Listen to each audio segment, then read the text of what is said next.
Hey my lovelies, light light light light. So मैंने जो drink मंगाई थी ना, इसमें ना कुछ भी टेस्ट नहीं है, एकदम ब्लैंक है। तो इसमें का ना मैंने ऐसा नींबू लिया और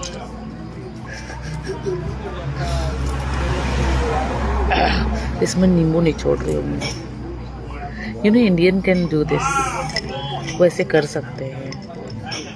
एंड स्पेशली मी, बिकॉज मुझे टेस्ट ही नहीं पसंद आया इसका।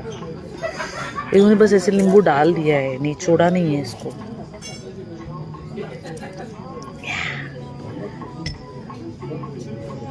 ये फेंकने के लिए जगह नहीं है, तो मैं इसको अंदर डाल रही हूँ।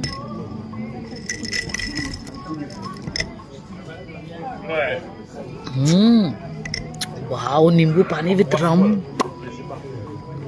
अमेजिंग ड्रिंक मैंने बनाया आज। दिस इज माय इन्वेंशन, नींबू पानी विद रम। चीयर्स।